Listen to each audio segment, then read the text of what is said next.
The reasons why you're losing money trading supply and demand is because you're making one of these 5 trading mistakes. What is Tyson doing differently that's allowed him to generate over $25,000 in profit and then just last week, $5,000 payout? What is he doing differently than you? He doesn't have some type of secret sauce. His mechanical-based trading system is not better than yours. He's seeing the market differently. He's doing the little individual things differently than you when it comes to the strategy that's allow him to generate an income from trading versus what you're doing. And that's what we're going to talk about today. I've been trading this strategy for over 12 years and the 5 mistakes that you're making, and that's what we're going to talk about today. So let's get straight into it. I appreciate if you guys like the video, subscribe. If you have any questions, you guys can always reach out to me on social media at MoneyBallAustin. Let's get into it. So the first mistake that you're making is that you're not trading at high quality zones. Every single zone that I take is high quality and has these 3 things in common. If they don't have these 3 things, 90% of the time I don't take the trade setup. Okay, and I see this issue all the time, and this is one of the most technical things that you can have when it comes to this trading strategy is making sure that you're trading at high quality zones. Because when we look at traders one-on-one review, this is something I do when I work with every single trader, is the quality zones perform a lot better than the poor quality zones. 8 winners, 3 losses versus a poor 0 winners, 5 losses. Now that's only, I get it 30 trades or something like that in total. That's not enough to justify statistics long term, but every single time I do a one-on-one review, they always come back to me with a major difference between quality zones versus low quality zones, and people lack the ability to identify high quality zones. So what a high quality zone is going to be doing is it's going to have these 3 things in common.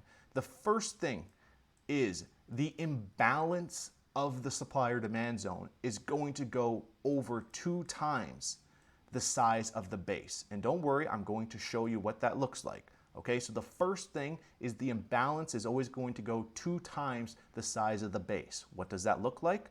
Let's look right here. So in this case, we have this little drop base rally demand zone. So we have the drop, the base, and the rally. Okay, look at how strong these imbalance candlesticks are. Very, very strong imbalances to the upside. That's indicating to me that there is a significant amount of buyers that stepped into the market. Versus, look over here, sideways chop, sideways chop. That doesn't represent balance. Balance is always going to be, if there's an imbalance in price, prices are going to move very far and very strongly, very fast. Okay, so the first thing we always look for is making sure that the base, which would be this, okay, which is usually consists of 50% candlesticks. What is a 50% candlestick? It's just when the open and the high low of the candlestick is less than 50%. So that's typically what candlesticks will look like. An example is like here, 50% candlestick. All these are 50% candlesticks versus this, very strong moves in one direction. From the open to the close, it's less than 50% of the total move, okay? So that's what we're looking for in the first thing, is prices going over 2 to 1 the size of the base. The second thing is we remove opposing levels, okay? Very, very important, okay? Removing opposing, ideally, pivot point zones, but we want the zone to qualify. We want the zone to actually do something. Imagine somebody coming to a job interview and they have a list of references and X previous jobs that they've been in, and they've been in the sector of the guy that you're trying to hire. Well, you're more likely to hire that guy versus some other guy that's in a completely different, sector of work who's never had job experience, right? This is the same thing. We want these zones to be qualified. So that's why it's number 2, is we want prices to remove opposing levels. What does that look like on a chart? It's the same thing right here. Those imbalanced candlesticks takes out opposing pivot point zones. Let's look at another example, okay? So in this case, right, very strong imbalance to the upside, going over 2 to 1 the size of the base, and it's taking out opposing structure. If it doesn't take out opposing structure, I will never trade at the zone. So that's very important. And the third thing, which is not as important, but it is a bonus, okay, is if it breaks momentum line. We're going to go BML, which is basically a trend line. If you have a market, so say for example right here, how it's lower low, lower high, lower low, we would connect a downward trend line because that's the current speed of the market that we're in. And so what we're looking for is prices to break this downward momentum line completely. So notice how it just blows right past it. That's an indication of a strong buyer stepping in. Another example of what that might look like is, we already looked at those two examples, is say for example this one. Kind of have a lower low, lower high, very strong imbalance to the upside, going over 2 to 1, okay? And we're breaking this. So it's like a market that has lower low, lower high, and something like that. All right, this is why every setup that I primarily trade will typically look like this. You have higher high, higher low, higher high, and then like that, okay? That would be my supply zone. Notice how it's doing all of these three things very quickly. Very important that you understand this.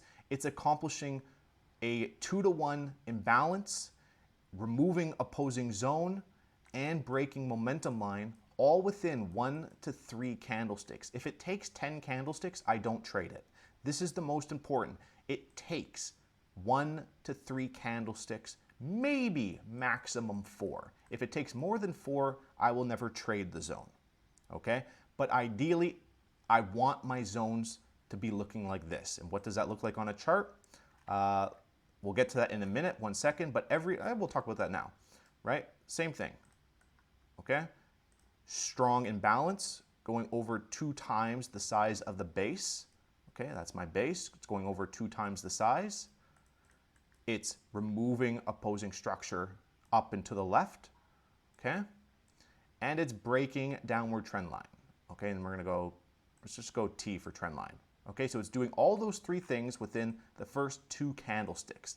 That's good.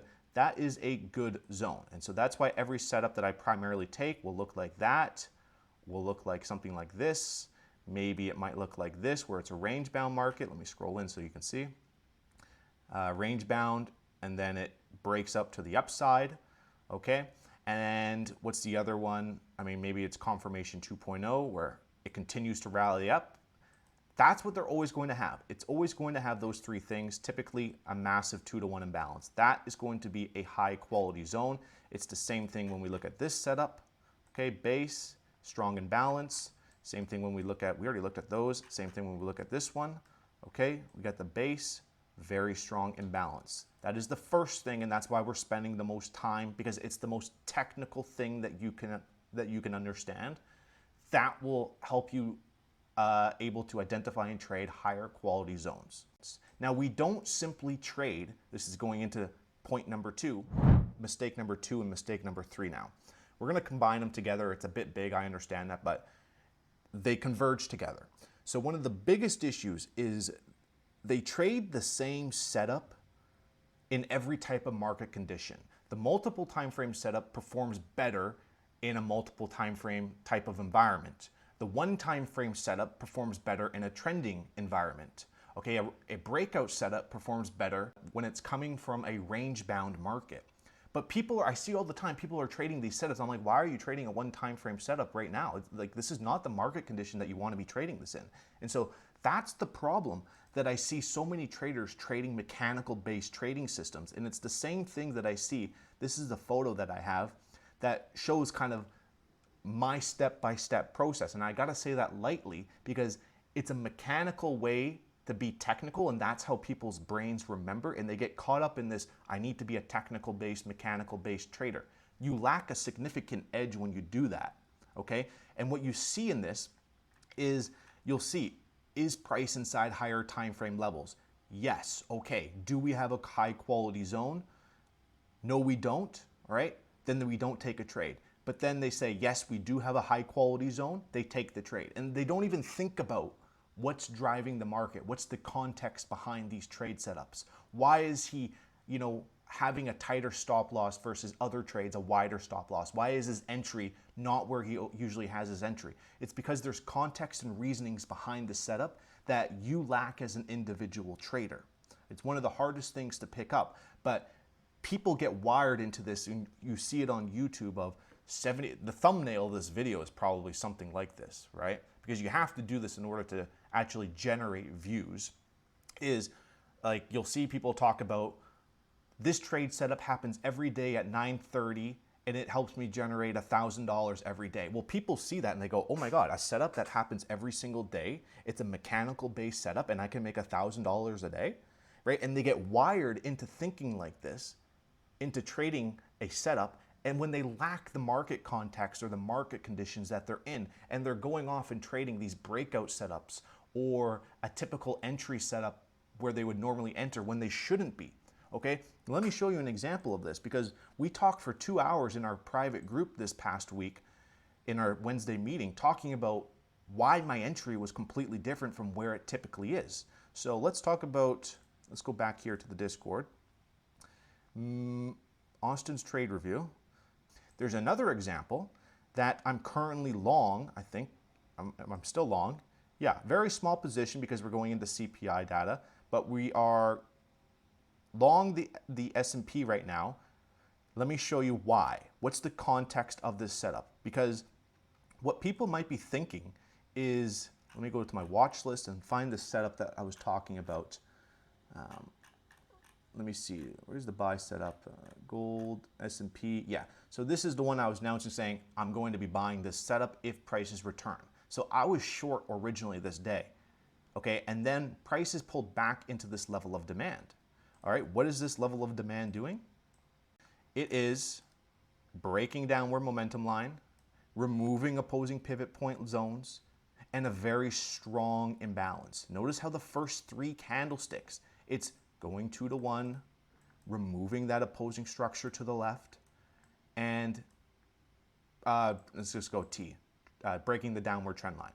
Okay, it's doing these things that it's a high quality zone, but I shouldn't just trade it straight up because it's a high quality zone. What's the context behind the market, right? Well, 56% of the days, it's a green day. Stock market, historically, it's very bullish, long-term, 10% year over year. They're lowering, we're going into Fed rates next week. They're going to cut rates. That's going to encourage a stronger market. But prior to that, we have CPI data. So that's going to let us know if the Fed's probably going to be cutting rates 2 times or just 1 time this year, and potentially what might happen going into 2026. So this is going to create a bullish market or bearish market. So I'm betting on the fact that it's going to be more of a bullish market. Now, what I also noticed is what's the context behind the order flow? Okay, where is this? Where is this? And I'm sharing with the guys on the group. I'm like, hey, like this is also what's happening. We have a negative 16,000 delta, negative 16,000 delta, and it actually got up to negative 22,000 delta.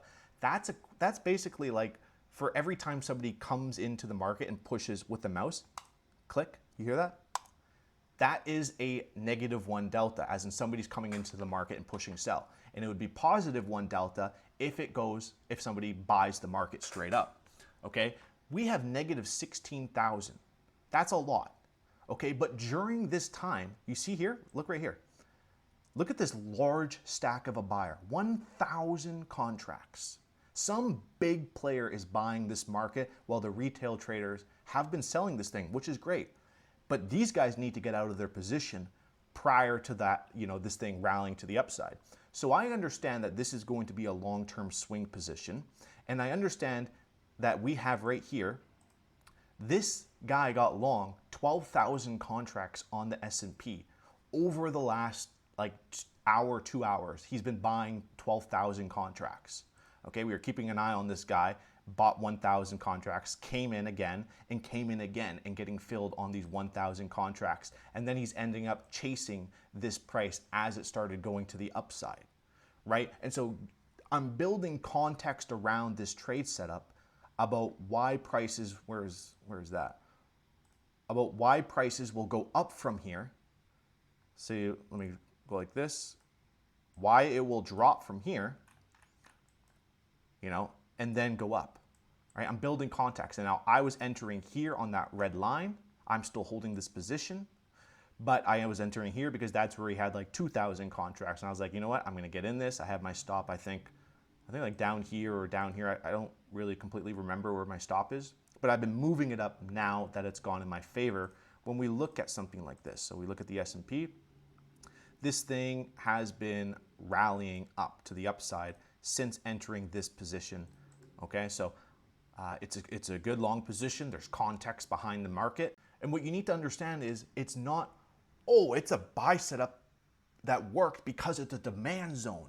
It's a demand zone. That's why the market respected it. That's why the buyers stepped in, because it's a demand zone that removed opposing levels, broke momentum. No, there's context around it. And that's what these traders are able to do. Tyson, myself, and many other traders, the 1% of traders are able to do is they're able to add context behind their trading decisions, and they're not thinking in terms of mechanical-based trading. Yes, it's there in order to follow your plan, but you need to know when you need to have a wider stop, when you need to be more aggressive on these buy setups, when you should be avoiding these good setups, right? And that's what a lot of people lack, is context behind this trading strategy. Man, that was money. Appreciate if you guys liked that video so far. Whew, that was a lot. That was good. So those are kind of my 3 points right there, right? Entries and exits is another issue that I see people having, is they don't know where to enter. They don't know how to manage the stop loss. And this is why on that trade setup that I was talking about, why I'm entering up there. You know, why am I entering here? Like, this is why we were talking about, I think we were talking about this concept here in this group.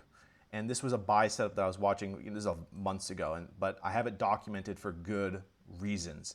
And so this was a buy setup that we were talking about.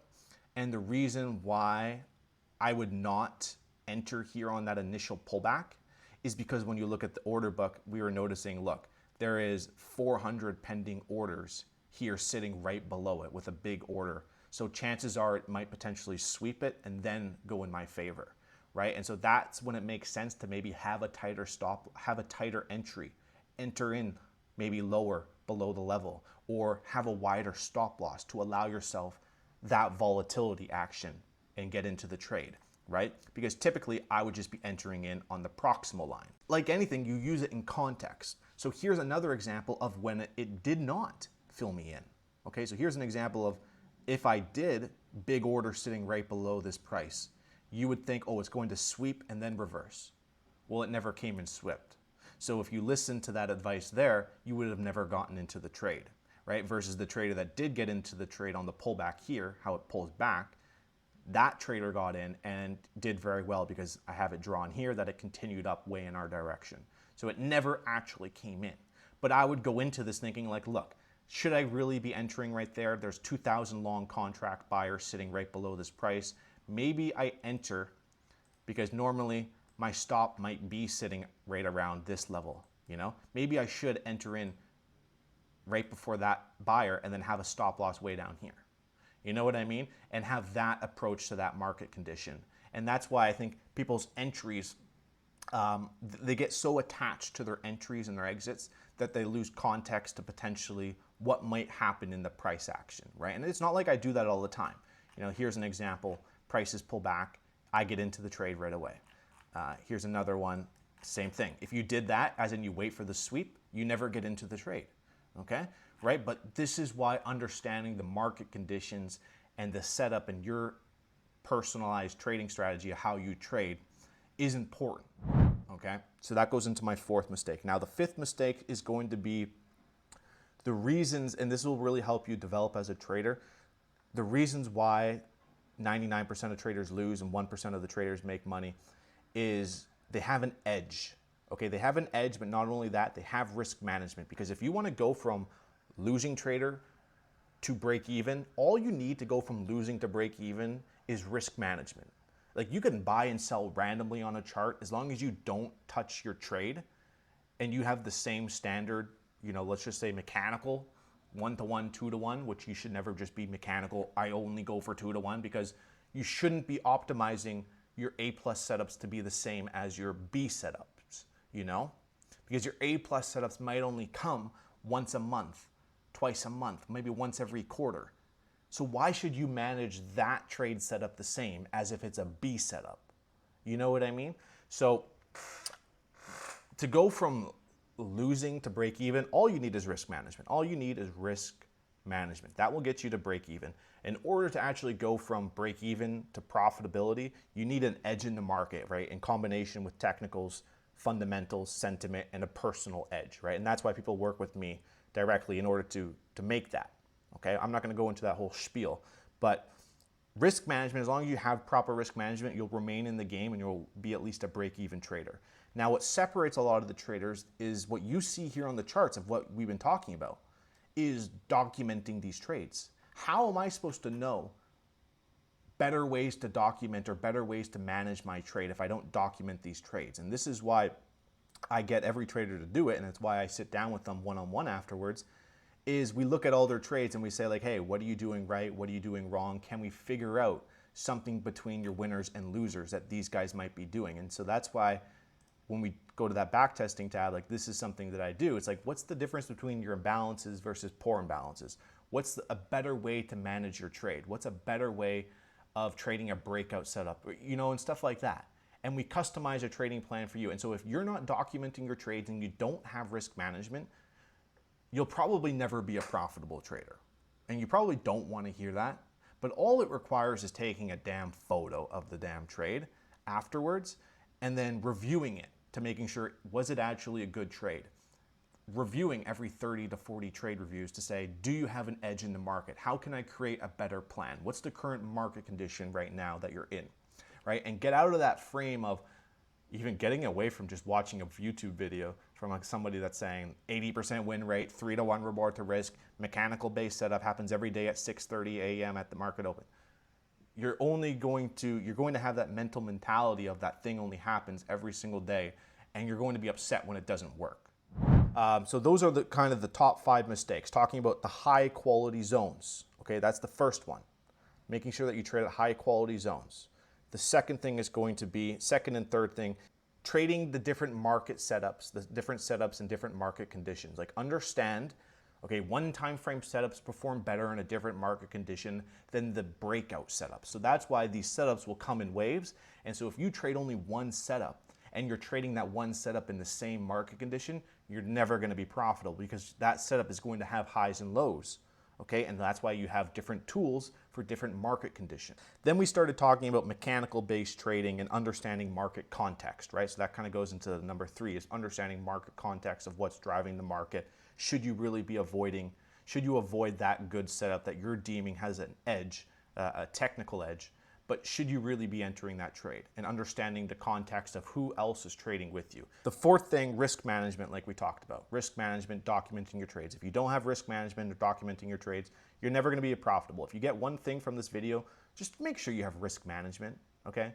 It's the reason why you're not profitable and you keep blowing these accounts. It's not because if your edge is so negative, right? If you're like, no, this strategy sucks, then do the opposite. It's not that your strategy is negative edge, it's that you lack an edge in the market, okay? And like we said, number 5, entry, stop losses, take profits, right? Very important, but all those things don't matter if you don't have an edge in the market. And so if you want an edge in the market, you need to be considering technicals, sentiment, fundamentals, personal edge, and that type of stuff, okay? And that's why I work with every trader one-on-one. And that's how we build consistently profitable traders with a profitable edge in the market. So I appreciate if you guys like this video. If you guys have any questions about this, let me know in the comments below. And you can always reach out to me on social media.